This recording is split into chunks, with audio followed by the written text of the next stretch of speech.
प्रेक्षकांनो नमस्कार। आजच्या आरोग्य संपदाच्या या भागामध्ये मी डॉक्टर प्रशांत जाधव आपल्या सर्व प्रेक्षकांचं मनपूर्वक स्वागत करतो। मित्रहो, आधुनिक जीवनशैली, खाण्यापिण्याच्या बदललेल्या सवयी, सुटलेलं नियंत्रण आणि साधारण सगळ्यात महत्त्वाची गोष्ट म्हणजे मानसिक ताणतणाव, या सर्व गोष्टींचा दुष्परिणाम जर आपण शरीरावर पाहिला आणि त्याचे प्रतिबिंब जेव्हा आपल्या शरीरावर दिसतं ते रोगांच्या, आजारांच्या आणि व्याधींच्या निमित्ताने।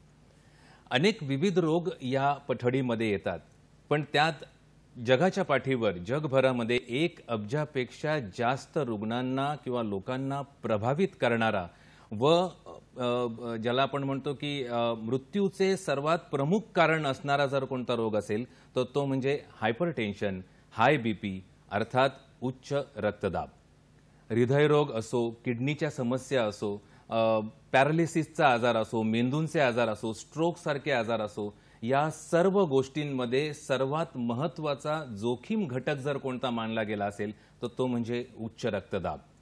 या उच्च रक्तदाबाबद्दल एकंदरीत जनसामान्यांमध्ये एक जागरूकता निर्माण व्हावी, एक सजगता निर्माण व्हावी, या अनुषंगाने जगभरामध्ये या आठवड्यामध्ये जागतिक उच्च रक्तदाब दिन साजरा केला जातो। याचं उद्देश महत्त्वाचं म्हणजे की उच्च रक्तदाबाबद्दलची जागरूकता निर्माण करणं, सजगता निर्माण करणं सर्वसामान्यांमध्ये, आणि सर्वात महत्त्वाचं म्हणजे त्याचा प्रतिबंध, त्याचं निदान आणि त्यावरील असलेले उपचार, या सर्व गोष्टींबद्दलची एक लोकांना समज देणं किंवा त्याची अंडरस्टँडिंग लोकांमध्ये जागृत करणं। याच दिनाच्या निमित्ताने आज आपण ही चर्चा इथे आरोग्य संपदाच्या निमित्ताने सह्याद्री वाहिनीवर आयोजित केलेली आहे आणि आपल्याला आज मार्गदर्शन करण्यासाठी जे तज्ञ पाहुणे आज इथे लाभलेले आहेत ते म्हणजे प्रसिद्ध किडनी रोग तज्ञ म्हणजेच nephrologist doctor Tukaram Jamale sir. Sir, Sahyadri वाहिनीवरती मी आपलं मनपूर्वक स्वागत करतो। अगदी डॉक्टर तुकाराम जमाले सरांचं जर अगदी संक्षिप्त असं जर ओळख करून द्यायची झाली तर मुंबई येथील केईएम रुग्णालय आणि जीएस मेडिकल कॉलेज वैद्यकीय महाविद्यालय जे आहे तिथे ते प्राध्यापक म्हणून काम करतायत आणि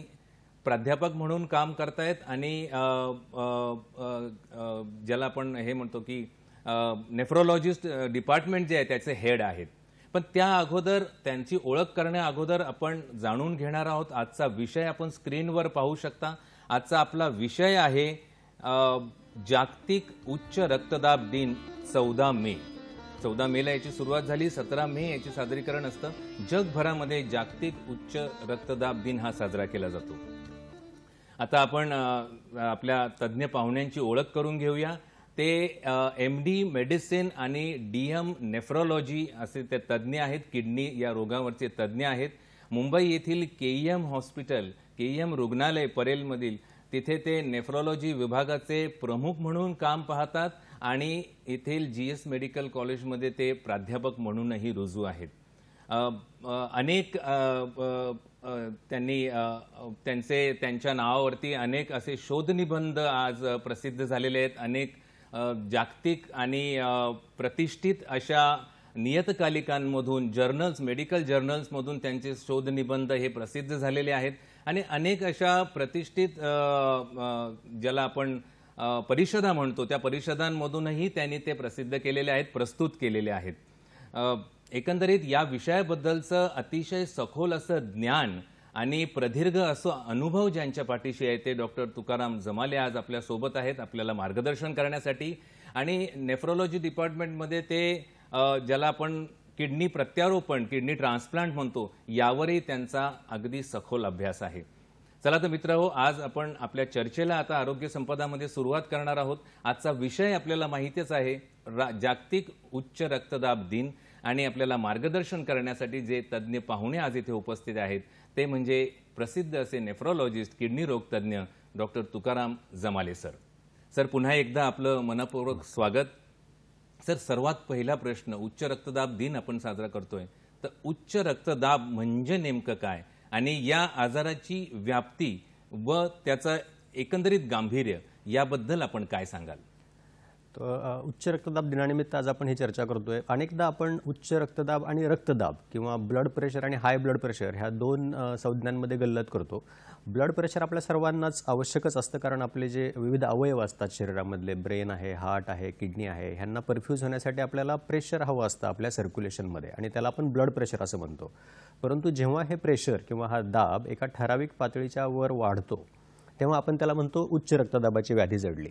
तर मग ते केव्हा जडले असं आपण म्हणतो, तर साधारणपणे जागतिक आरोग्य संघटनेने घालून दिलेल्या निर्देशांनुसार 140 हा वरचा रक्तदाब आणि 90 हा खालचा रक्तदाब हे अप्पर लिमिट मानलं जातं. आणि जेव्हा ह्याच्या पलीकडे तो वाढतो सतत, तेव्हा आपण उच्च रक्तदाबाची व्याधी जडली असं म्हणतो. आता ह्या आजाराची व्याप्ती खूप मोठी आहे. ह्याच्यासाठी मोठी आहे की अगदी दर चौथ्या माणसाला जगामध्ये हा उच्च रक्तदाबाची व्याधी जडलेली आहे. म्हणजे किती मोठ्या प्रमाणात ह्या आजाराचं व्याप्ती आहे हे आपल्या लक्षात येईल. अजून एक महत्त्वाचं कारण ह्या आजाराला गांभीर्याने घेण्यासाठी हे आहे की आपण त्या ब्लड प्रेशर किंवा उच्च रक्तदाबाला सायलेंट किलर असं म्हणतो. सायलेंट किलर ह्याच्यासाठी म्हणतो की उच्च रक्तदाबाची सर्वसामान्यपणे लक्षणं काहीही दिसत नाहीत. अनेकदा रुग्णांचा असा गैरसमज असतो की डोकं दुखेल किंवा चक्कर येईल किंवा आणि काही त्रास होईल, परंतु जरुरी नाही. आपला रक्तदाब अगदी धोकादायक पातळीला वाढल्यानंतरही आपल्याला कुठलीही शारीरिक लक्षणं दिसत नाहीत अनेकदा.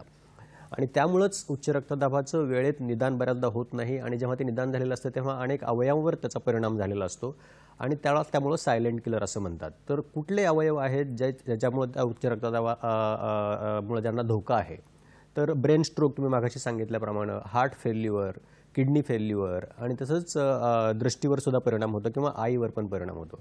तर त्यामुळे ह्या सगळ्या अवयवावर ह्याचा परिणाम होत असल्यामुळं उच्च रक्तदाबाचं गांभीर्य अतिशय मोठं आहे आणि निदान वेळेत होणं आणि उपचार होणं अतिशय आवश्यक आहे. खूप छान सर. मग आता उच्च रक्तदाब काय आहे हे आपण विस्तृतपणे सांगितलं. मग याची तपासणी कुणी कुणी करावी, काय सांगाल याबद्दल? आता कुणी करायला पाहिजे उच्च रक्तदाबाची तपासणी? तर साधारण सांगितलं होतं की 18 वर्षाच्या नंतर प्रत्येकानं आपला रक्तदाब तपासायला हवा. तर तो ॲटलिस्ट वर्षातून एकदा तरी तपासायला हवा, जर तो नॉर्मल असेल तर. त्यामुळे 18 वर्षाच्या नंतर प्रत्येकानं आपला रक्तदाब तपासायला पाहिजे. मी मागे सांगितल्याप्रमाणे आपण लक्षणावर विसंबून राहू शकत नाही. आपल्याला कुठलीही लक्षणं न दिसताही तो वाढलेला असू शकतो. एस्पेशली जर आपल्याला स्ट्रॉंग फॅमिली हिस्ट्री असेल किंवा पूर्वी काही कारणामुळे आपला रक्तदाब वाढलेला असेल, तर तो आपण वारंवार आणि अनेकदा चेक करणं. दरवेळी जेव्हा तुम्ही डॉक्टरकडे कुठल्याही कारणानिमित्त जाल त्यावेळी आपण तो चेक करू शकता. त्यामुळे 18 वर्षावरच्या प्रत्येक व्यक्तीनं आपला रक्तदाब तपासायला हवा.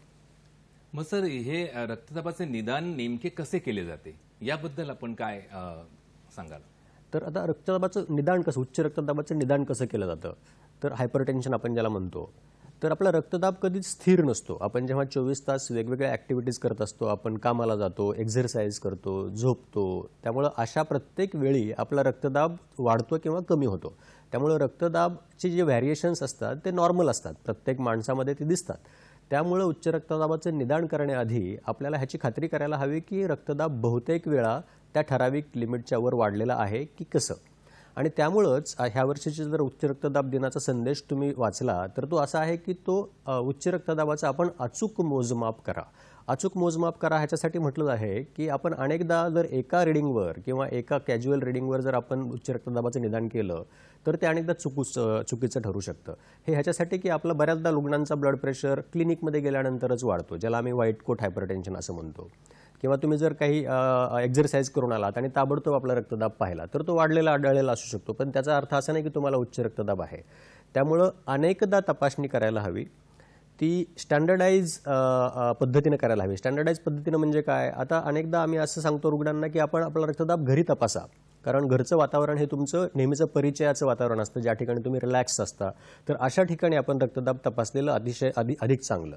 तर घरी रक्तदाब तपासताना सुद्धा काही खबरदारी घ्यायला हवी. जसं की आपण 5 मिनिट रिलॅक्स झाला आहात ह्याची खात्री करा.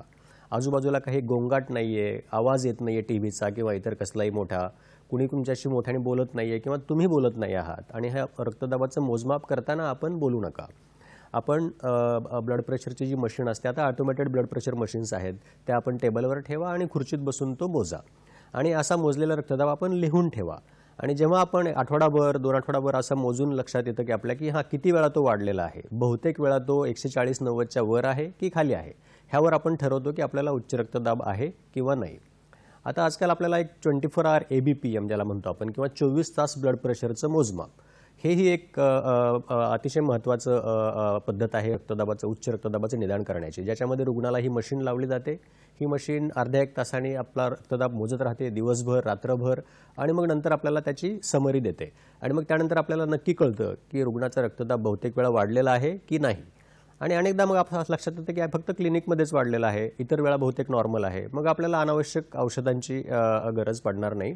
त्यामुळे औषध सुरू करण्याच्या आधी तो योग्य पद्धतीने मोजणं आणि खात्री करणं की आपला उच्च रक्तदाब वाढलेला आहे, बहुतेक वेळा वाढलेला आहे, आणि ट्रीटमेंट चालू करण्याइतपत तो वाढलेला आहे की कसं. अगदी सुंदर पद्धतीने आपण विस्तृतपणे सांगितलं सर. आज आपण जागतिक उच्च रक्तदाब दिन हा साजरा करतोय. त्या अनुषंगाने आपण काय सांगाल की या दिनाचे महत्त्व काय, याच्या मागचे मुख्य उद्देश आणि उद्दिष्ट असे काय आहेत, आणि घोषवाक्य आपण सांगितलंच, त्याबद्दल अजून विस्तृत काय सांगता येईल? तर आता उच्च रक्तदाब दिन का साजरा, मगाशी तुम्ही सांगितलं की ह्या आजाराबद्दलची जागरूकता निर्माण करणं. तर हे वर्ल्ड हायपरटेन्शन लीग नावाची एक आंतरराष्ट्रीय संघटना आहे, ज्याच्यामध्ये अनेक प्रत्येक देशागणिकच्या संघटना आहेत, रिजनच्या संघटना आहेत, त्या एकत्र म्हणून वर्ल्ड हायपरटेन्शन लीग हा दिवस साजरा करतं. आणि उद्देश असा आहे की बाबा रक्तदाबाबद्दल लोकांना माहिती हवी.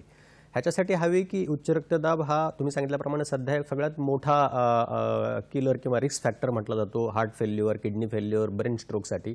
आणि सगळ्यात महत्त्वाचं म्हणजे हे सगळं प्रिव्हेंटेबल आहे. म्हणजे रक्तदाबामुळे जे काय उच्च रक्तदाबामुळे कॉम्प्लिकेशन्स जी होतात ती पूर्णपणे आपण प्रतिबंध त्यांना करता येऊ शकतो जर आपण उच्च रक्तदाबाचं निदान वेळेत केलं तर. त्यामुळे थीम काय आहे ह्या वर्षीची, तर ह्या वर्षीची थीम अशी आहे की तुम्ही रक्तदाबाचं योग्य प्रकारे मोजमाप करा. मी मगाशी सांगितलं योग्य मोजमापाचं काय महत्त्व आहे ते.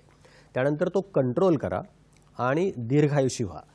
म्हणजे उच्च रक्तदाबाचं कंट्रोल डायरेक्टली आपलं दीर्घायुषी होण्याचं त्याच्यामागे हे इतकं त्याला महत्त्व आहे की तुमच्या सगळ्या ह्या ज्या व्याधी आहेत ज्या निर्माण होणार आहेत रक्तदाब अनियंत्रित राहिल्यामुळं, त्या सगळ्या आपण टाळू शकतो आणि त्यांना प्रतिबंध घालू शकतो. तर ह्याच्यामुळं उच्च रक्तदाबासाठी आपण प्रत्येकाने अवेअर असायला हवं. आता एक आपण साधं उदाहरण जरी पाहिलं, आता आपण आपल्या प्रेक्षकांना किंवा आपण स्वतःला जरी आपण प्रश्न विचारला की आपण तुमचा स्वतःचा रक्तदाब तुम्ही मोजला का आणि कधी मोजला. आणि बऱ्याचदा जेव्हा आपण इव्हन डॉक्टरांना सुद्धा जरी विचारलं तरी सुद्धा उत्तर नाही येतं की आम्ही नाही मोजलेला, गेल्या एक वर्षभरामध्ये तर आम्ही नाही मोजला रक्तदाब. त्यामुळे ह्याच्यावरून आपल्या लक्षात येईल की आपल्याला ह्याचं गांभीर्य माहीत होणं खूप गरजेचं आहे आणि आपण प्रत्येकानं आपला रक्तदाब चेक करणं महत्त्वाचं आहे.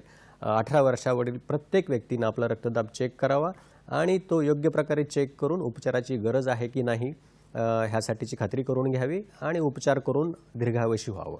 हे ह्या जागतिक उच्च रक्तदाब दिनाचं ह्या वर्षीचं घोषवाक्य आहे.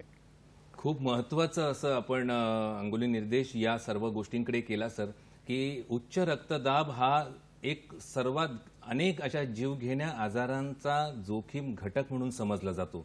आणि या वर्षीची थीमही त्याच अनुषंगाने असली की रक्तदाब अचूकपणे मोजा, त्यावर नियंत्रण ठेवा आणि दीर्घायुष्य जगा.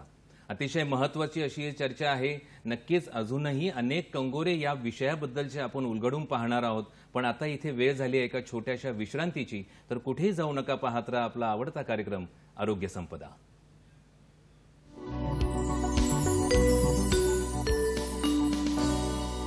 ब्रेकनंतर पुन्हा एकदा सर्व प्रेक्षकांचं आरोग्य संपदाच्या या भागामध्ये हार्दिक स्वागत. आजचा विषय आपल्याला माहितीच आहे की जागतिक उच्च रक्तदाब दिन या निमित्ताने आज आपण चर्चा करत आहोत आणि आपल्याला मार्गदर्शन करतायत प्रसिद्ध असे नेफ्रोलॉजिस्ट, किडनी रोग तज्ज्ञ doctor Tukaram Jamale sir. Sir, ब्रेकवर जाण्याच्या अगोदर आपण अनेक रक्तदाब का होतो त्याच्या वेगवेगळ्या अजून काही गोष्टी आपण इथे नक्की चर्चा केलेली आहे. आपले प्रेक्षकही आपल्याबरोबर आता जोडले जात आहेत, त्यांच्यापर्यंत आपली ही चर्चा अतिशय प्रकर्षाने पोहोचते. तर मुंबईहून प्रफुल्लजी नवघरे हे आपल्याला कॉल करतायत. प्रफुल्लजी, कृपया आपला प्रश्न विचारावा.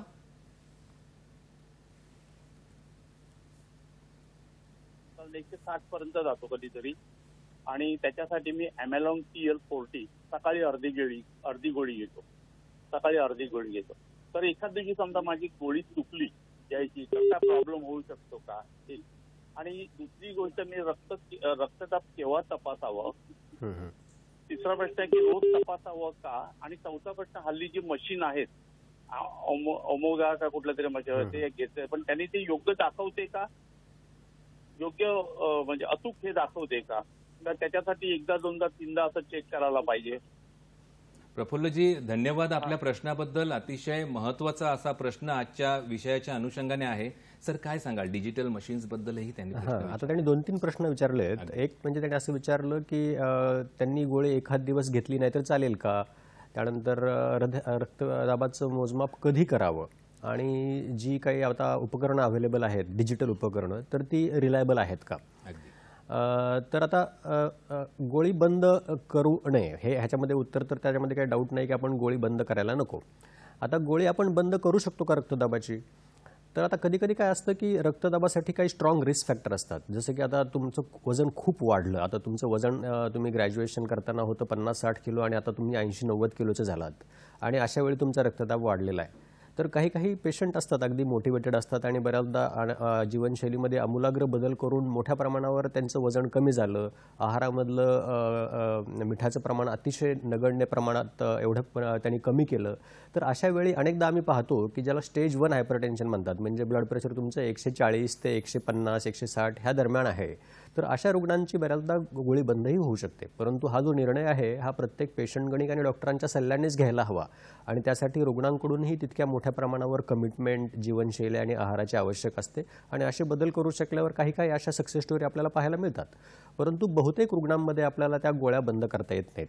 ते बंद का करता येत नाहीत, तर ते गोळ्या चालू केल्या म्हणून त्याची सवय लागली आणि बंद करता येत नाहीत असा विषय नसतो. त्या बंद ह्याच्यासाठी करता येत नाहीत की ते ब्लड प्रेशर नियंत्रणात ठेवण्यासाठी ते आवश्यक आहेत आणि त्यामुळं डॉक्टरांचा सल्ला घेऊन आपण गोळ्यांचा डोस वाढवायचा आहे, कमी करायचा आहे किंवा बंद करायचा आहे हे निश्चित करायला पाहिजे. आता त्यांनी आज दुसरा प्रश्न विचारला की आपण कधी मोजावा रक्तदाब, तो सतत मोजत राहायचं का. कधी कधी रुग्ण अगदी घाबरून जातात आणि मग रोज रक्तदाब सकाळी दुपारी संध्याकाळी अनेकदा ते मोजत राहतात आणि मग प्रत्येक वेळी रिडिंग 5 मिलीमीटरनी वर गेली खाली आली आणि त्यामुळे ते परत अँक्शियस होत राहतात आणि मग तर असंही करायची गरज नाही. जेव्हा वारंवार मोजायची गरज केव्हा असते, जेव्हा तो खूप वाढलेला असतो आणि डॉक्टरांनी नुकतीच ट्रीटमेंट सुरू केलेली आहे. मग अशा वेळी आपल्याला अनेकदा बघणं गरजेचं असतं जोपर्यंत तो एका लेवलपर्यंत स्थिर होत नाही किंवा नियंत्रणात येत नाही तोपर्यंत. एकदा रक्तदाब नियंत्रणात आला, एकदा डॉक्टरांना कळालं की तुम्हाला 1-2 ह्या औषधांचे डोस लागतात आहेत, मग तो खूप वारंवार पाहायची गरज नाही. जेव्हा तुम्ही डॉक्टरांकडे व्हिजिटला जाता, फॉलोअपला जाता, त्याच्या 1 आठवडा आधी जरी तुम्ही तो पाहिला तरी पण तो पुरेसा आहे. त्याच्यामुळे डॉक्टरांना व्यवस्थित आयडिया येते की तुमचा रक्तदाब घरी कसा राहतोय, अनेकदा तपासल्यानंतर कसा राहतोय आणि मग त्या क्लिनिकमधल्या एका रिडिंगवर अवलंबून राहणार नाहीत त्यांच्या डिसिजनसाठी. तर हा साधारण सकाळी एकदा आणि संध्याकाळी एकदा असा आठवड्यात 1 आठवडा जरी पाहिला आपण डॉक्टरांना व्हिजिट करायच्या आधी तरी पुरेसा आहे, एकदा तो नियंत्रणात आला असेल तर. आता तुमचा दुसरा प्रश्न होता मशीन्सबद्दल. तर आता अनेक डिजिटल मशीन्स अवेलेबल आहेत बाजारामध्ये आणि अशा काही मशीन्स आहेत ज्याला ह्या हायपरटेन्शन सोसायटीजनी अप्रूव्ह केलेलं आहे, अशाही मशीन असतात. तर अशा मशीनची लिस्ट आपल्याला मिळू शकते आणि त्यामधून आपण एक निवडून ते वापरू शकता. अगदी सोपा पर्याय आपल्या मशीन ॲक्युरेट रिडिंग देतात की नाही हे पाहायचं असं आहे की आपण जेव्हा डॉक्टरांकडे व्हिजिटला जाता तेव्हा मशीनलाही घेऊन जा आणि मग डॉक्टर त्यांच्या मशीनबरोबर किंवा स्पिग्मोमॅनोमीटरनी तपासून ते व्हेरीफाय करू शकतात की आपलं मशीन ॲक्युरेट रिडिंग देतं आहे की कसं. त्यामुळं डिजिटल मशीन्स रिलायबल आहेत, फक्त आपण त्याची निवड व्यवस्थित करा आणि जर आपल्याला शंका असेल तर त्या मशीनची सुद्धा आपण तपासणी डॉक्टरांकडे जेव्हा जाल तेव्हा करून ते खात्री करू शकता. खूप अतिशय महत्त्वाचं, ह्या उत्तराचा महत्त्वाचा भाग जर कोणता असेल असं मला वाटतं तो म्हणजे आपण आपल्या मशीनचं कॅलिब्रेशन ही योग्य आहे की नाही, ती वापरण्याजोगी आहे की नाही. कोणतीही मशीन असो तर ती आपल्या डॉक्टरांकडे जेव्हा आपण व्हिजिट कराल त्यावेळी नक्कीच ती सोबत घेऊन जा आणि त्यावेळी दोघांचेही जे मोजमाप जे आलेले आहे त्याचे कंपॅरिझन करून त्याची तुलना करून नक्कीच ठरवू शकता की ही वापरणे योग्य आहे की नाही. खूपच सुंदर पद्धतीने धन्यवाद प्रफुल्लजी. हा प्रश्न अतिशय महत्त्वाचा होता आजच्या चर्चेच्या अनुषंगाने. सर, याच अनुषंगाने पुढे मला असं विचारावं होतं की वाढत्या वयाबरोबर रक्तदाबाचा जो उच्च रक्तदाबाचा त्रास आहे तोही वाढत जातो, यामध्ये किती तथ्य आहे, काय सांगाल? आता साधारणपणे आपण असं मानलं जातं की वय हा ब्लड प्रेशर वाढण्यासाठी नॉन मॉडिफायबल रिस्क फॅक्टर आहे. म्हणजे आपण त्यात आता वय वाढण्यापासून आपण रोखू शकत नाही. जसं आपल्या त्वचेला सुरकुत्या पडतात, आपले केस पांढरे होतात, तशाच प्रकारे रक्तदाबही वय वाढेल तसा वाढतो का, असा तो वाढतो असा आपला समज होता. परंतु ह्या समजाला एक मोठं चॅलेंज गेल्या 5-6 वर्षापूर्वी केलेल्या संशोधनातून आपल्याला मिळालं की वय नाही, तर आपण जे वयाबरोबर आपल्या ज्या मीठ खाण्याच्या सवयी आहेत आणि जीवनशैलीच्या सवयी आहेत, त्या जर आपण मॉडिफाय केल्या आणि त्या जर योग्य ठेवल्या, तर वयानुसार रक्तदाब वाढणं आवश्यक नाही, अपरिहार्य नाही. एक अतिशय सुंदर ह्याच्याबद्दल संशोधन नील म्युलर नावाच्या एका जॉन हॉपकिनमधल्या शास्त्रज्ञांनी केलं. त्यांनी अमेरिकेच्या ज्या साऊथ अमेरिकेच्या रेन फॉरेस्टमध्ये काही अशा आदिवासी जमाती होत्या, नेटिव्ह जमाती होत्या, की ज्यांच्या आहारामध्ये मिठाचं प्रमाण अगदी नगण्य आहे. आणि त्यांना असं आढळलं की ह्या पॉप्युलेशनमध्ये वय वाढलं तरी रक्तदाब वाढताना आढळत नाही. आणि त्याच्या त्यांनी त्या आयलँडचा स्टडी केला. एका आयलँडचं नाव होतं एकवाना. तर ह्या ठिकाणी काय झालं की एक एअर स्ट्रिप झाली आणि त्या ठिकाणी मग बऱ्याचदा या अर्बन हॅबिट्स त्या लोकांमध्ये निर्माण झाल्या आणि त्या आदिवासींमध्ये मात्र वय वाढेल तसं ब्लड प्रेशर वाढत गेलं. आणि दुसरा एक आयलँड होता ज्याचं नाव होतं यानोमामी. ह्या ठिकाणी मात्र अशा प्रकारे कुठलाही संपर्क अर्बन लाईफस्टाईलचा किंवा सिव्हिलायझेशनचा झाला नव्हता आणि मिठाचं प्रमाण अगदी नगण्य होतं ह्या जमातींमध्ये आणि त्यांच्यामध्ये रक्तदाब वय वाढेल तसा वाढला नाही. त्यामधून आपल्याला हे लक्षात आलं की वय नाही, तर ह्या आपल्या ज्या हॅबिट्स आहेत जीवनशैली आणि आहाराच्या, ह्या रक्तदाबाच्या व्याधीच्या मुळाशी आहेत. आणि ह्या जर आपण मॉडिफाय करू शकलो तर रक्तदाबाची व्याधी ही पूर्णपणे प्रतिबंधित करता येण्यासारखी, टाळता येण्यासारखी आहे. अपरिहार्यपणे वय वाढेल तसं ती वाढायची गरज नाही. खूप सुंदर पद्धतीने सांगितलं सर आपण की महत्वाचं वय नाहीये, वाढत्या वयाबरोबर ब्लड प्रेशर वाढलंच पाहिजे अशी गरज नाहीये. तर शहरीकरणाची मोजली गेलेली किंमत म्हणजेच उच्च रक्तदाब कुठेतरी संक्षिप्त पद्धतीने नक्कीच मांडता येईल, पण यावर नियंत्रण आणि प्रतिबंधही करता येतो. नक्कीच प्रेक्षक आपल्याबरोबर पुन्हा जोडले जातात, आपल्याला फोन येत आहेत. विरार येथून विनायाजी परब या आपल्याला प्रश्न विचारतायत. कृपया आपला प्रश्न विचारा विनायाजी. हॅलो विनायजी, आपला प्रश्न विचारा. नमस्कार सर, माझा प्रश्न असा आहे की मला सुद्धा बीपीचा त्रास आहे आणि माझे पल्स सुद्धा हाय झालेले आहे, थोडे वाढलेले आहे. तर नेमका कोणता आहार घ्यावा त्यासाठी जरा सांगा. विनयाजी धन्यवाद. अतिशय महत्वाचा प्रश्न आहे. आहाराबद्दलही आपण विस्तृत जाणून घेणार आहोत. सरांकडून आपण नक्कीच आपलं उत्तर घेऊया. सर काय सांगाल? त्याचे दोन प्रश्न होते. एक म्हणजे त्यांची पल्स वाढते आहे आणि आहारामध्ये काय बदल करायला हवेत उच्च रक्तदाब असलेल्या रुग्णांनी. तर आता हे पल्स आपली साधारण 60 ते 100 ह्या रेंजमध्ये नॉर्मल असते. त्यामुळे काही लोकांची 90-95 जरी राहत असेल आणि किंवा काही लोकांची 60-70 राहत असेल तरी ती काही ॲबनॉर्मल नाही आहे. परंतु ह्याच्या पलीकडे वाढत असेल तर मात्र आपल्याला काही तपासण्या करून चेक केलं पाहिजे की का ती वाढते आहे. कधी कधी काही ब्लड प्रेशरची औषधंही असतात एका कॅटेगरीची की ज्याच्यामुळे आपला हार्ट रेट थोडासा वाढू शकतो. त्यामुळे आपण डॉक्टरांना जेव्हा आपण व्हिजिट कराल तेव्हा ते दाखवून हे खात्री करून घ्या की काही औषधामुळे तर ते वाढत नाही आहे ना, आणि तसं नसेल तर मग काही हार्टचा आजार आहे का ह्याबद्दलही तपासण्या करता येतील. दुसरा त्यांचा प्रश्न होता तो आहारासंबंधी होता.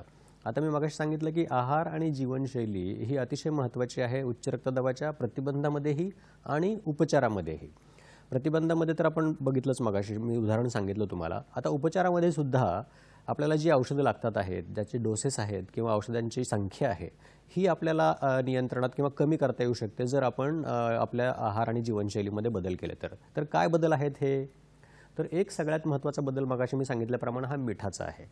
तर मीठ आपल्याला कसं करता येईल? आता जागतिक आरोग्य संघटनेने घालून दिलेल्या निर्देशानुसार 5 ग्रामच्या वर, 5 ते 6 ग्रामच्या वर आपण मिठाचं प्रमाण दिवसभरामध्ये नाही घ्यायला हवं. परंतु दुर्दैवानं आता अशी अवस्था आहे की आपल्याला जेव्हा जेवण दिलं जातं तेव्हा ऑलरेडी त्याच्यामध्ये मीठ असतं, त्यामुळे ते वेगळं काढण्याचा स्कोप नसतो.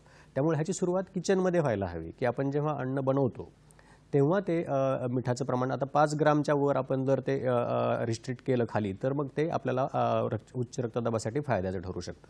दुसरा एक महत्त्वाचा घटक असतो की आपल्या आहारातील पोटॅशियमचं प्रमाणसुद्धा, जसं सोडियम किंवा मिठाचं प्रमाण अपायकारक आहे तसं आहारातील पोटॅशियमचं प्रमाण हे उच्च रक्तदाबासाठी श्रेयस्कर आहे, उच्च रक्तदाब कमी होण्यासाठी आवश्यक आहे. तर हे कुठून मिळतं? तर हे डाळी, तुमच्या ग्रीन लिफी व्हेजिटेबल्स, फळभाज्या आणि फळं ह्यामधून पोटॅशियम आपल्याला मिळतं आणि त्यामुळे ह्याचं प्रमाण जर पुरेसं असेल तर तेही उच्च रक्तदाबाच्या रुग्णासाठी फायद्याचं ठरतं. आणि दुसरं म्हणजे जीवनशैली म्हणजे बैठी जीवनशैली. तर त्यामुळे काही ना काही फिजिकल ॲक्टिव्हिटी साधारण 20 ते 30 मिनिट दररोज आपण केली पाहिजे आणि त्यामुळं स्थूलत्व कमी व्हायला मदत होते. आणि अशा प्रकारे जर आपण जीवनशैली आणि आहारातले बदल केले तर रक्तदाबाच्या नियंत्रणामध्ये त्याचा निश्चित फायदा होतो. जीवनशैली, आधुनिक जीवनशैली आणि आहारामधील बदल खास करून मिठावरील नियंत्रण, या गोष्टी उच्च रक्तदाब नियंत्रण करण्यामध्ये, प्रतिबंध करण्यामध्ये आणि उपचार या सर्व गोष्टींमध्ये अतिशय महत्त्वाचा घटक आहे. नक्कीच ही चर्चा आपण अशीच पुढे नेणार आहोत. अनेक वेगवेगळे अजून कंगोरे उलगडून आपण या दृष्टीने पाहणार आहोत. पण आता वेळ झाली आहे त्या छोट्याशा विश्रांतीची, तर कुठेही जाऊ नका. पाहत राहा आपला आवडता कार्यक्रम आरोग्य संपदा.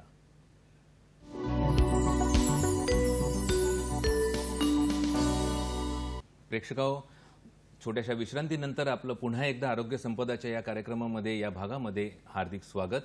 आजचा विषय आपण जाणूनच आहात, तो म्हणजे जागतिक उच्च रक्तदाब दिनाच्या पार्श्वभूमीवर आपण आज चर्चा करत आहोत. आणि आपल्याला मार्गदर्शन करतायत ते सुप्रसिद्ध किडनी रोग तज्ज्ञ, नेफ्रोलॉजिस्ट म्हणजे doctor Tukaram Jamale sir. Sir, ब्रेकवर जायच्या अगोदर आपण अनेक महत्त्वाच्या गोष्टींवरती चर्चा केली. अगदी आधुनिक जीवनशैली ज्याला आपण म्हणतो, आणि दुसरी गोष्ट म्हणजे आहार, या सर्व गोष्टींवरती आणि उपचारांवरती पण आपण काही डिटेलमध्ये आता जाणारच आहोत. तर मला असं विचारावंसं वाटतं की मुळात उच्च रक्तदाबाची जळण किंवा विकार हा मुळात होतोच का? काय सांगाल? आता आपण थोडंसं ह्याबद्दल जाणून घेण्यासाठी ना आपण एक थोडंसं उत्क्रांत कसं झाला आपला सजीवांमधली जी उत्सर्जन क्षमता आहे ती उत्क्रांत कशी होत गेली हे जर बघितलं तर आपल्याला लक्षात येईल. आणि त्यातून आपल्याला हेही कळेल की आपल्याला प्रतिबंध कसा करता येईल. तर आपण आता जाणता की जीवसृष्टी सागरी पाण्यात निर्माण झाली. एक सेलचं ऑर्गॅनिझम, मग अनेक सेल्सचं ऑर्गॅनिझम, आणि मग हळूहळू त्याचे प्राणी, जलचर प्राणी सृष्टी निर्माण झाली. आणि मग हळूहळू जमिनीवर सृष्टी निर्माण झाली. आणि माणूस करोडो वर्षांमध्ये, तो लाखो वर्षांमध्ये उत्क्रांत होत गेला. आता सागरी पाण्यामधली जी जीवसृष्टी होती तेव्हा सगळीकडे मीठ होतं पाण्यामध्ये. आणि मग त्यामुळं त्यांच्या उत्सर्जन क्षमतेला हे आवश्यकच होतं की त्या मिठाचा निचरा करणं. त्यामुळं त्या जीवांची ही गरज होती आणि त्यांची क्षमताही होती की जे काही मीठ त्यांना एक्सपोजर होतं त्या मिठाचं ते त्यांना बाहेर फेकता येईल शरीराच्या. आणि अशा प्रकारे त्यांच्या किडनीज किंवा एक्सक्रिटरी ऑर्गन्स इव्हॉल्व्ह झाले. परंतु जेव्हा प्राणीसृष्टी जमिनीवर आली आणि जेव्हा मग आपण हंटर गॅदरर किंवा शिकार करणारा माणूस, आदिमानव ह्या स्टेजला आली, तेव्हा मात्र चॅलेंज दुसरं होतं. आता मीठ मात्र अजिबात कुठे नव्हतं. मिठाचा शोधच माणसाला खाण्यामध्ये लागलेला नव्हता. त्यामुळं मग आता ज्या माणसाच्या उत्सर्जन सिस्टीम किंवा किडनीज होत्या त्याची डिमांड काय होती त्यांना, की बाबा तुम्ही मीठ कन्झर्व करून ठेवा शरीरामध्ये, कारण मीठ कुठेच नाही आहे बाहेर. त्यामुळं मीठ कन्झर्व करणं, शरीरामध्येच ठेवणं, लगीमधून बाहेर न फेकणं, ह्यामध्ये किडनी अतिशय सक्षम झाल्या. परंतु जेव्हा अनेक वर्षामध्ये पुढे मात्र आता आधुनिक जीवनशैली आपण अंगीकारली आणि मिठाचं प्रमाण हळूहळू वाढत गेलं खाण्यामध्ये. सुरुवातीला तर मीठ हा खाद्याचा भागच नव्हता, ते फक्त प्रिझर्वेटिव्ह म्हणून वापरलं जायचं. मग हळूहळू मिठाचं प्रमाण आपल्या जेवणात, आहारामध्ये वाढत गेलं. आणि आता ह्या किडनीवर आपण काय डिमांड करतो आहोत की हा मिठाचा निचरा करायला पाहिजे, बाहेर फेकायला पाहिजे. परंतु किडनीज त्यासाठी बनलेल्या नाही आहेत. आपल्या किडनी त्या आदिमानवाच्या किडनी आहेत ज्या किडनी मीठ शरीरात ठेवण्यासाठी अतिशय सक्षम आहेत. आणि जेव्हा त्यांना आपण हे सांगतो की आता मीठ बाहेर फेकायला पाहिजे, तेव्हा त्या काय करतात, त्या शरीराकडे मदत मागतात. आणि काय असते ती मदत? ती मदत असते उच्च रक्तदाब. जेव्हा ब्लड प्रेशर वाढेल आणि त्या अतिरिक्त दाबाने किडनी परफ्यूज होतील आणि त्याच्यामध्ये ब्लड जाईल, तेव्हा त्या मिठाचा निचरा करू शकतील. आणि अशा प्रकारे आहारातील मीठ वाढल्यामुळं रक्तदाबाची व्याधी जडते. जेव्हा रक्तदाब वाढतो तेव्हा मिठाचा निचरा करू शकते किडनी. परंतु ह्यामध्ये ब्रेन, हार्ट आणि किडनी देमसेल्स ह्या सगळ्यांसाठी मोठा जोखीम घटक मात्र निर्माण होतो. अशा प्रकारे उच्च रक्तदाबाची व्याधी जडते. आणि आपण हे कसे उत्क्रांतीद्वारे आपण समजून घेतलं की मिठाचा कसा संबंध या ठिकाणी उच्च रक्तदाबाच्या जडणघडणीशी आहे.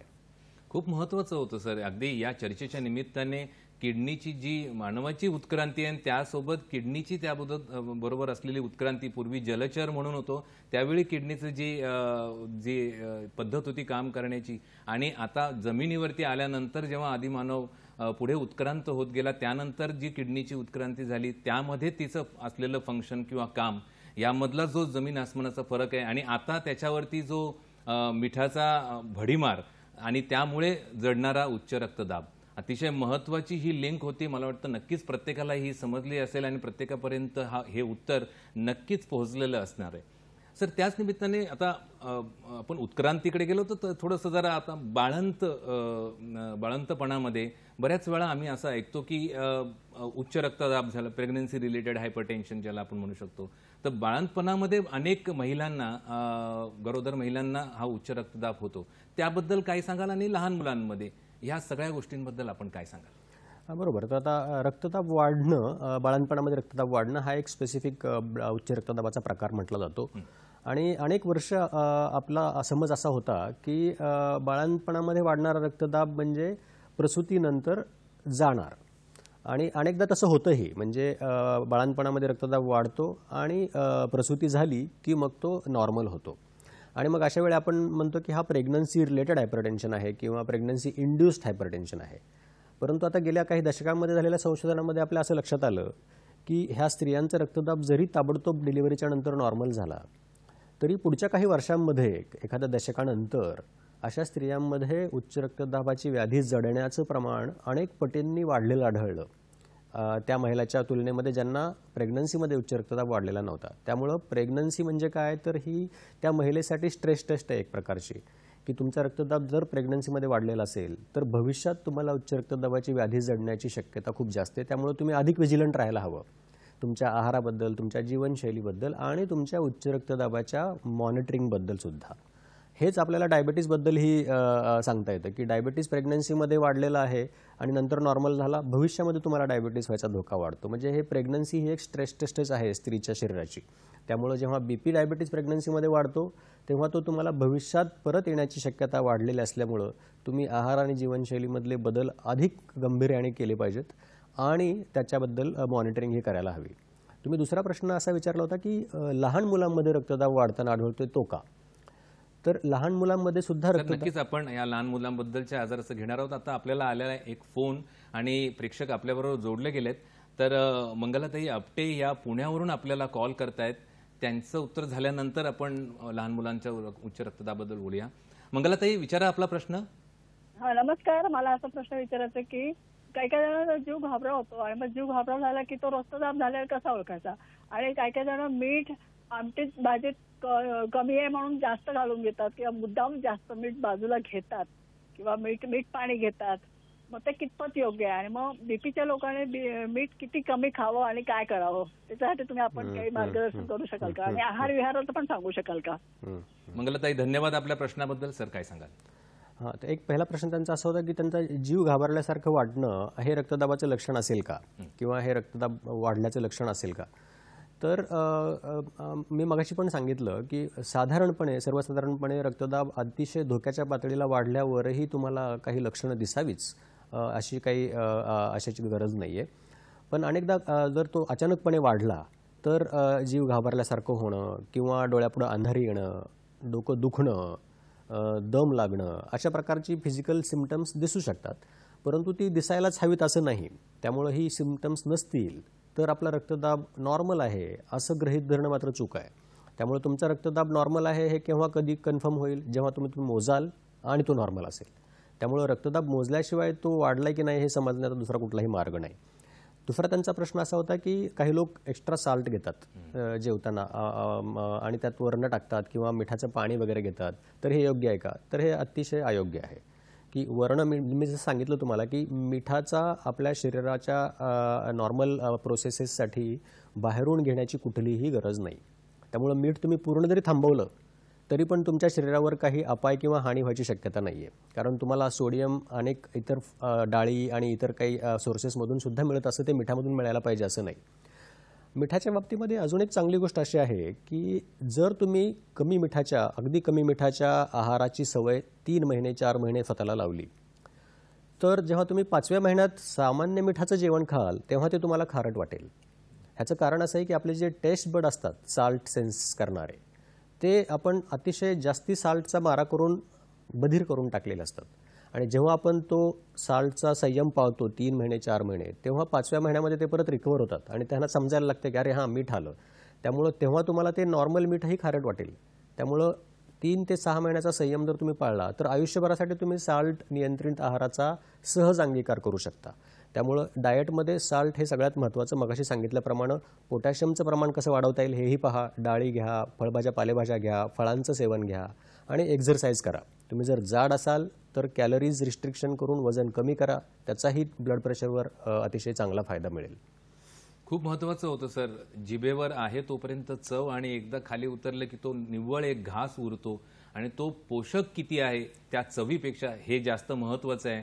अतिरिक्त मिठाचं प्रमाण काय करू शकतं, जीव घेण्या आजारांना आमंत्रण देऊ शकतं आणि त्याचं जर नियंत्रण आपल्याला करायचं असेल तर नक्कीच मिठावरती कुठेतरी नियंत्रण आणणं हे अतिशय महत्वाचं आहे. आणि वरून घेतलं जाणारं नाही. एकंदरीत मीठ जरी बंद केलं, सरांनी सांगितलं त्याप्रमाणे आपल्या एकंदरीत डाळीतून किंवा इतर घटकांमधून आपल्याला तितकंसं पुरेसं असं मिठाचं प्रमाण नक्कीच मिळतं की वरून वेगळं मीठ घेण्याची गरज नक्कीच नाहीये. खूप महत्वाचा मुद्दा होता मंगलाताई. धन्यवाद आपल्या या प्रश्नाबद्दल.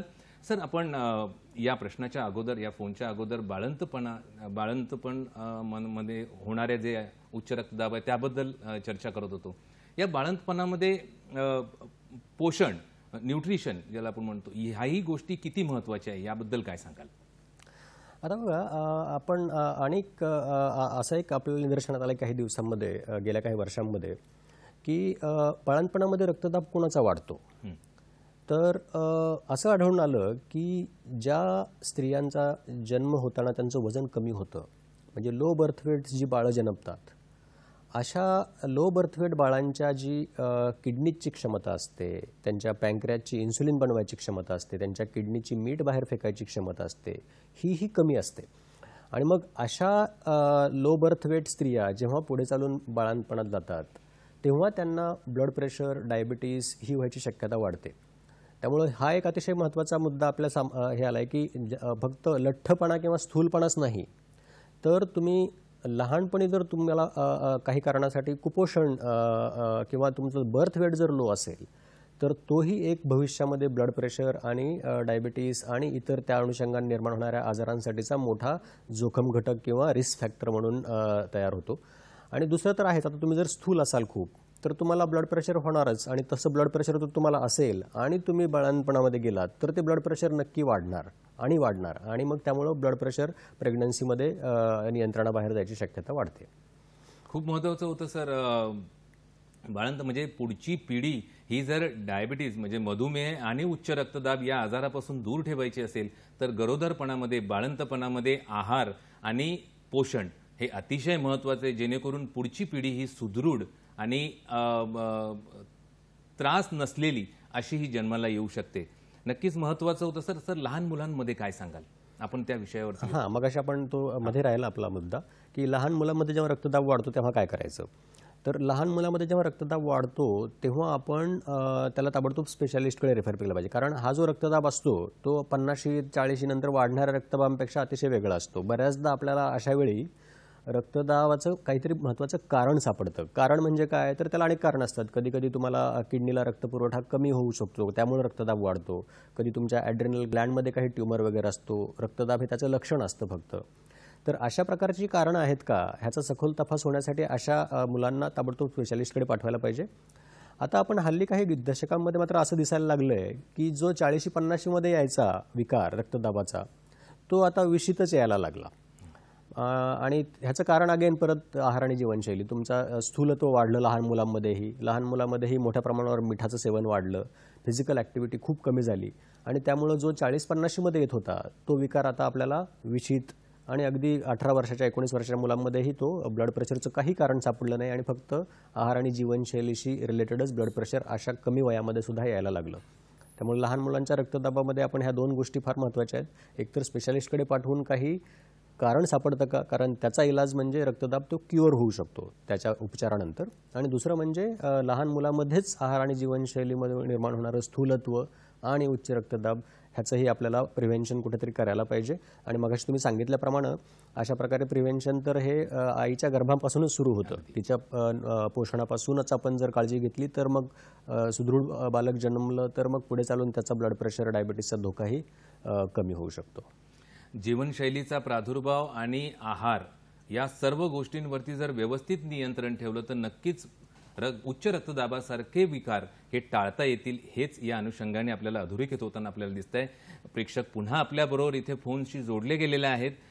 मंदाताई पारधे या संभाजीनगर येथून आपल्याला कॉल करतायत. मंदाताई बोला, आपला प्रश्न काय आहे तो? सर, माझी बहीण गेल्या 7व्या महिन्यापासून बीपीच्या गोळ्या चालू आहे, सकाळ दुपार संध्याकाळ 3 टाइम. हॅलो. हां, बाळंतपणाबद्दल बोलताय का तुम्ही? आ बाळंतपणाबद्दल बोलताय का? बाळंतपणातल्या रक्तदाबाबद्दल बोलताय का?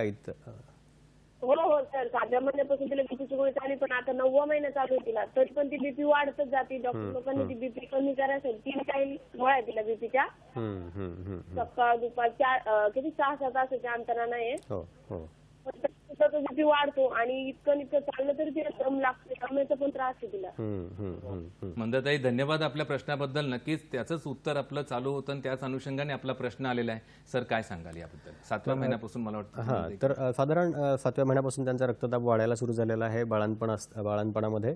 आणि हे हा अगदी टिपिकल आहे प्रेग्नन्सी इंड्यूस हायपरटेन्शनसाठी हा पिरियड. आणि हे की ह्यावेळी रक्तदाब वाढणं, आणि जर तो रक्तदाब आपल्या नियंत्रणात राहत नसेल, तुम्हाला 2-3 पेक्षा जास्ती औषधं लागत असतील, आणि ह्याच्यामध्ये काही अजूनही काही सिग्नल सायन्स असतात, त्याला आपण डेंजर सायन्स म्हणतो, तर अशी जर काही दिसत असतील, ह्याच्यामध्ये बाळाची वाढ, आईच्या काही इतर अवयवावर दिसणारे परिणाम, ह्या सगळ्यांचा विचार करून मग डॉक्टर ठरवतात की आपण डिलिव्हरी करायला पाहिजे की नाही. कारण अशा कंडिशन्समध्ये डिलिव्हरीनंतर बऱ्याचदा रक्तदाब नॉर्मल होतो आणि नियंत्रणात तर येतो. त्यामुळं डिलिव्हरी करायची की नाही हा एक डिसिजन असतो, परंतु हा अत्यंत गुंतागुंतीचा निर्णय असू शकतो. कारण ह्याच्यामध्ये अनेक फॅक्टर्स इन्व्हॉल्ड असतात, जसं की बाळाची वाढ पुरेशी झाली आहे का, आईला काय धोका आहे उच्च रक्तदाबापासून, आणि ह्या दोघांचा विचार करून ठरवलं जातं की आपण डिलिव्हरी करायला हवी की काही दिवस अजून वाट बघू शकतो. तर हा तुमचे जे फिजिशियन्स आहेत, तुमचा रक्तदाब मॅनेज करणारे, आणि तुमचे ऑब्स्टेट्रिशियन किंवा स्त्रीरोग तज्ज्ञ, ह्या दोघं मिळून ह्याबद्दल निर्णय घेऊ शकतील, आणि त्यांच्या क्लोज फॉलोअपमध्ये ह्यावेळी तुम्हाला राहणं अत्यंत आवश्यक आहे. खूप छान सर.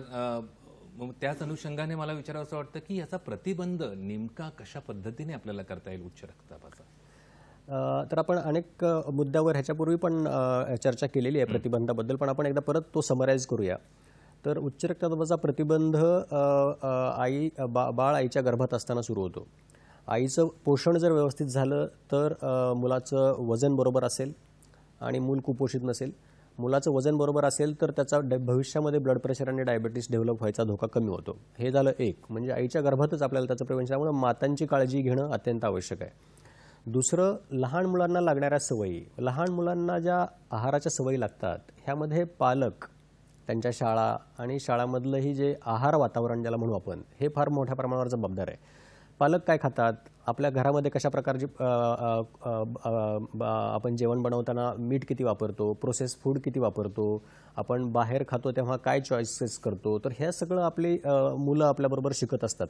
आणि त्यांना एकदा ह्या सवयी जडल्या की मग नंतर 30th आणि 40th त्या रिव्हर्स करणं हे अतिशय कठीण होऊन बसतं. त्यामुळे ह्या सवयी लागताना पालकांची ही जबाबदारी आहे की बाबा हे आपल्याला किचनमध्ये सुरू व्हायला पाहिजे की आपण कसं मीठ नियंत्रित असलेला आणि कॅलरी नियंत्रित असलेला आहार हा आपला डिफॉल्ट आहार कसा करता येईल हे आपल्याला पाहायला हवं. ह्याचबरोबर शाळामधूनही ह्याबद्दल जागृती व्हायला हवी, कारण आता आपण बघतोय की ह्या आजारांचा उद्भव कमी वयामध्ये होताना दिसतोय. तर आता शाळेच्या कॅन्टीनमध्ये तुमच्याकडे काय काय ऑप्शन्स आहेत, किंवा जेव्हा मुलाला तिथे जेवायची किंवा काही खायची गरज पडेल तर त्यावेळी काय हेल्दी ऑप्शन्स आहेत तुमच्याकडे, तर हे पण आपल्याला बघता येईल की कसं आपल्याला. दुसरं अजून काय करता येईल तर पॉलिसी लेवलला की ही जी साक्षरता आहे मिठाबद्दलची किंवा कॅलरीबद्दलची सुद्धा, ती कशी वाढवता येईल. आता अनेकदा फूड लेबल्स ज्याला म्हणतो, फूड लेबल्स आपण जे खातो प्रोसेस फूड पॉकेटमध्ये जे अवेलेबल असतं की ते काय असेल, तुमचे मॅगी असेल, वेफर्स असतील किंवा काय असेल, तर ह्यावरचे जे लेबल्स आहेत हे त्यांनी ठळकपणे मेन्शन करायला हवं की किती सोडियम क्लोराईड तुमच्या ह्या पॅकेटवर म्हणजे त्या ह्याच्यामध्ये आहे. अनेकदा आपण ते बघतो की एका सर्विंगमध्ये अमुक ग्राम आहे, परंतु आता जेव्हा आपण एक वेफरचा पुडा घेतो तेव्हा तुम्ही 30 ग्राम खाऊन गप्प नाही बसत, तेव्हा तो आपण पूर्ण संपवून टाकतो. त्यामुळं ते सर्विंगमध्ये जरी एवढं असलं तरी तो पूर्ण पॉकेटमध्ये तुमच्या दिवसभराच्या मिठाचा कोठा संपून जाऊ शकतो, एवढं जास्त मीठ असतं. त्यामुळं फूड लेबल्स कंपल्सरी करणे, रेग्युलेटरी एजन्सीजनी त्याला हे बघायला पाहिजे. आणि जनसामान्यामध्ये ह्याबद्दल जागृती व्हायला हवी की आपण आता शेवटी काय मग काही खायचंच नाही का, किंवा काही चवीचं काही खायलाच नको का, तर असं नाही आहे. आता ह्याच्यामध्ये आपण किती प्रमाणात खातो आणि ती तुमची सवय आहे का, हा सगळ्यात महत्त्वाचा मुद्दा आहे.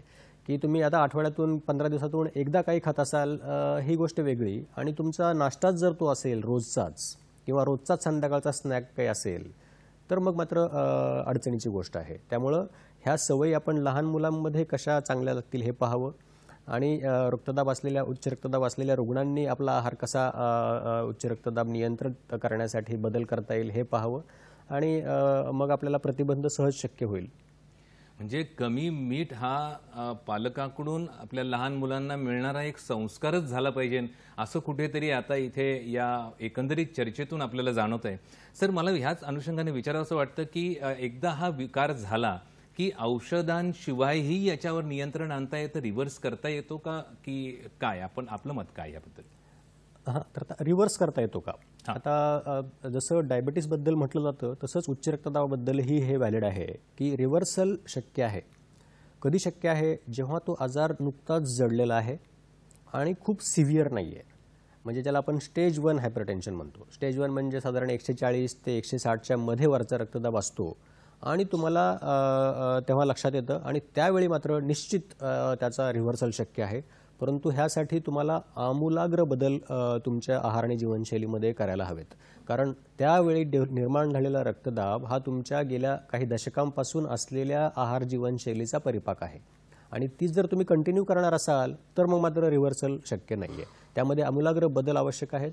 त्यामध्ये फिजिकल ॲक्टिव्हिटी, काहीही फिजिकल ॲक्टिव्हिटी, त्यासाठी तुम्हाला काही जिमलाच जायला पाहिजे असं नाही. तुम्हाला जे आवडेल, जे शक्य असेल आणि जे तुमच्या जीवनशैलीमध्ये फिट होतं ते इतकं सोपं असू शकतं की तुम्ही 2 स्टॉप अगोदर उतरून तुमच्या ऑफिसला चालत जा. तर ही सुद्धा एक फिजिकल ॲक्टिव्हिटी तुम्ही तर कुठलीही फिजिकल ॲक्टिव्हिटी जी तुम्हाला कंटिन्यू करणं शक्य आहे, जी तुमच्या जीवनशैलीशी सुसंगत आहे, ती तुम्ही अंगी करू शकता. आणि जे आहारामधील बदल. दुसरं महत्त्वाचं म्हणजे वजन. मगाशी मी सांगितलं की हे कॅलरीज आणि साल्ट ह्या दोघांनाही तुम्हाला कंट्रोल करावं लागेल. जर तुम्ही वजन सिग्निफिकंटली कमी करू शकाल तर रक्तदाब निश्चित, म्हणजे 10 किलो आणि 10 मिलीमीटर एचजी एवढा तो साधा हिशोब आहे. आणि असे रुग्ण आम्ही पाहतो आमच्या प्रॅक्टिसमध्ये की अनेकदा ते अतिशय मोटिवेटेड असतात आणि 160, 150 असा रक्तदाब त्यांच्या केवळ आहार आणि जीवनशैलीतील बदलामुळे सामान्य झालेला आहे. त्यामुळे रिव्हर्सल शक्य आहे, त्यासाठी डॉक्टरांच्या सल्ल्याने. परंतु आपण डिनायलमध्ये नको जायला की आम्हाला औषधं कुठल्याही प्रकारे कधीही नकोच. हा निर्णय तुम्ही डॉक्टरांना घेऊ द्या. डॉक्टरांच्या मार्गदर्शनाखाली काही जीवनशैली आणि आहारामधील बदल करून तुम्ही पहा. अनेकदा रक्तदाब जरी तो नॉर्मल झाला नाही तरी औषधं तरी निश्चित कमी होऊ शकतात आणि डॉक्टरांच्या सल्ल्याने ती तुम्ही कमी करू शकता किंवा थांबवायचं की नाही हा निर्णय डॉक्टरांना घेऊ द्या. म्हणजे उच्च रक्तदाब हा नियंत्रणात आणला जाऊ शकतो, तो रिव्हर्सलही किंबहुना काय अंशी होऊ शकतो जर सांगितलेल्या सर्व गोष्टींवरती त्यावरती जर अंमल केला तर. नक्कीच सर, हा विषय अतिशय सखोल आहे आणि मोठा आवाका त्याचा खूप मोठा आहे आणि इतक्याशा लहानशा छोट्याशा वेळेमध्ये, कमी वेळेमध्ये तो पूर्ण करणं अतिशय अवघड आहे. वेळेची मर्यादा लक्षात घेता आज आपल्याला इथेच या कार्यक्रमाची सांगता करावी लागते. नक्कीच सर, आपण ज्या सोप्या भाषेमध्ये आज उच्च रक्तदाब या गोष्टीबद्दलचे जे काही एज्युकेशन आज आमच्या प्रेक्षकांना दिलं, जे काही समज आपल्या प्रेक्षकांना दिली आणि एकंदरीत किती महत्त्वाचं आहे सॉल्ट रिस्ट्रिक्शन्स, मिठाचं प्रमाण कमी करणं, त्याच्यावर नियंत्रण आणणं, अतिशय सोप्या अशा भाषेमध्ये आपण समजावून सांगितलं. नक्कीच प्रत्येक प्रश्नाला अतिशय समर्पक असं उत्तर दिलं आणि नक्कीच प्रत्येक प्रश्नाचं निरसन, प्रत्येक शंकेचं निरसन आपल्या उत्तरातून झालेलं आहे हे मी नक्कीच खात्रीपूर्वक इथे सांगू शकतो.